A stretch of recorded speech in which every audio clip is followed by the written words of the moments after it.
We're going to go over the equations part of the Unit 2 test review in preparation for your test on Thursday and Friday. You're going to notice that for some of these questions, I will guide you through the answers, while others, I am not going to go over them. The ones that I'm not going to go over, it's almost expected that you guys will be using Desmos to help support your answer. Take a look at example 1. Using the equation modeled in the box, create an algebraic equation and solve for x. Go ahead and let's see what you get. Alright, so one of the things that I notice here is that I have a key with some algebra tiles. So what I'm going to do is in Desmos, I'm going to pull Desmos up here for you, is I am going to take the box that's on the right hand side and I am going to type in exactly what I see. So I see, let's see, I have 6 shaded rectangles in. So because that represents negative x, I have negative 6x, and I have plus 4x because I have 4 unshaded rectangles.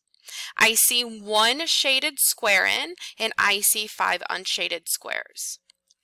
I'm going to go to the second line, and I'm going to type in 2x minus 1x, and you don't technically need to have that 1 there, so I'm going to delete it, plus 1 minus 3. So what I've done is I've taken the algebra tiles and I've created them into terms, which in turn creates an algebraic expression.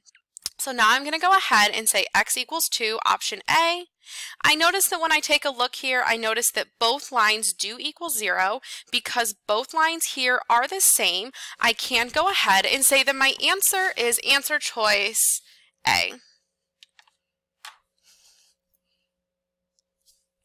Go ahead and answer question 2. Find the value of x in the following equation. You should have solved this in Desmos and you should have been left with answer choice B. Example 3. Solve the following equation for x. Go ahead, try this one. Alright, when you solve that, if you're solving it by hand or in Desmos, you should have been left with x equals 1, answer choice B. Example 4. Solve for the following equation for x. Go ahead.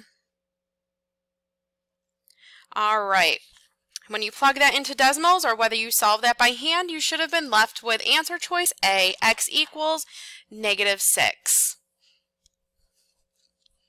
What is the solution? You should have been left with answer choice C, n equals negative 4.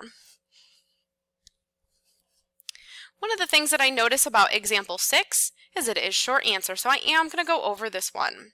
Solve the following equation for x. So one of the things that I notice here, I know you guys like to draw that line down the middle. So one of the things that I know you guys like to do here, or well, I already said that. You already drew the line. But one of the things that I see here is that you do have the distributive property. So I'm going to go ahead and distribute, and that means that I need to take that number that's on the outside of the parentheses and multiply it by every number inside the parentheses. So 2 times 6 is 12, 2 times 6x is 12x, and that equals 8x plus 32.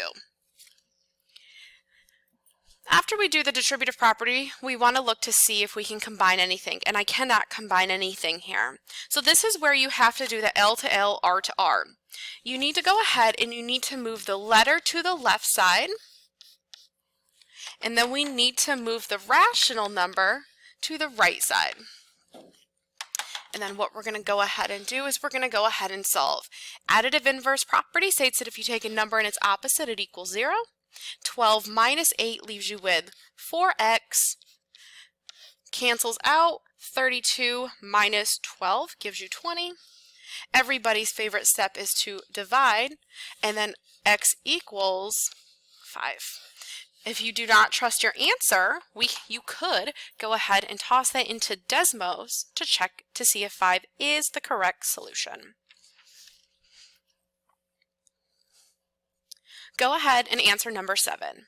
Which value of m makes this equation true? You should have been left with answer choice C, 4 divided by 7. Example 8. Is -4 a solution of the following equation? So I'm going to go over this one with you. So basically what this question is saying is that -4 is the solution, but they want you to verify that. So I'm going to use Desmos. I'm going to hit clear twice. Just like always, I'm going to plug the left-hand side into line 1.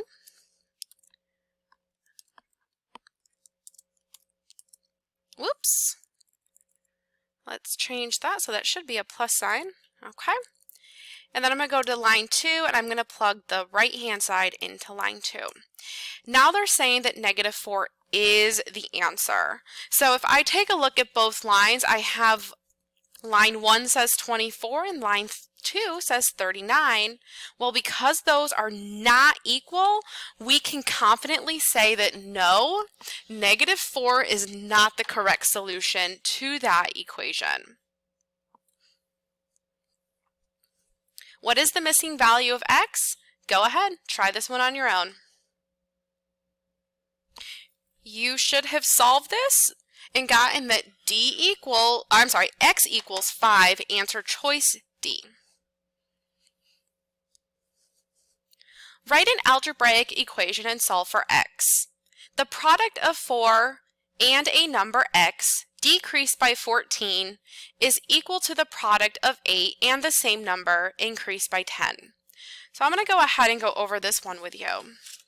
First of all, one thing that we want to talk about is product, and we talked about breaking our things down into small parts. And we know that we need to find the word and, which ironically is the word that I forgot in here, my bad, and a number. So whenever you see product of, sum of, difference of, quotient of, always look for the word and, because the word that comes before and the letter or number that comes after comes after and, is going to be the two numbers that you're multiplying. All right, we also know that this word decreased means subtraction, and then it says by 14 and is equal to. So again, here we go. We have the product of 8. There's that word and that we talked about. So it looks like the number or the word before and is 8.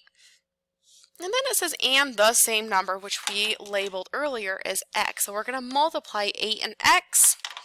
We know here we have increased. Increased is another term for add, and we're going to add 10. From here, now that you have translated into an equation, you can go ahead and use Desmos. So go ahead and let's see what you get here. After you plug the left-hand side into line 1, the right-hand side into line 2, all your answer choices into line 3, you should have been left with answer choice D. Select the following sentence that represents the equation below. Okay, this is a lot. All right, let's take a look at this. Answer choice A. It says twice the sum. So let's break this down. This is 2 times of something. So there's sum, so we know we're adding two numbers together. It says the product of 9, there's that word and we always talk about. So we know that it's going to be 9x, and what comes after, well, we're going back to the sum of, so there's the second and 1. Okay, so far that does match up with what we see, so we're going to continue with the problem. Then it says is equal to 3 times, so that's 3 times that same number less than, less than. Remember, less than means that whatever comes before and whatever comes after has to actually flip. So really, if we're looking at this, this actually says 10 minus 3x. Well, unfortunately, that does not match with what we have written up top. All right, let's take a look at B. It says double means 2. The sum of, sum of, it says 9 times a number and 1. 9 times a number, sum means and, so and 1 is equivalent to triple. Okay, triple, that's fancy. 3 times. But this says increased. Increased means addition. We have subtraction there. It's not answer choice B. let's take a look at C. It says 2 times the sum of, so we know we're adding two things. Now, and then it says, oof, this is a lot, the product of 9 and a number. So there's 9 and a number. And then where's that second and? There's that second and. 1 is equal to 10 less than. So there's that less than, because then we know whatever comes before has to go behind, and whatever is behind has to go in front. So triple that same number,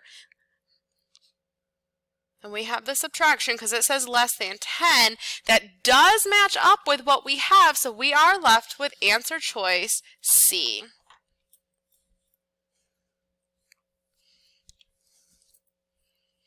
An Uber costs a flat fee of $3 plus an additional $1.50 per mile. How many miles would a person travel if they paid $30? All right, so the first thing we have to do is we have to go translate this.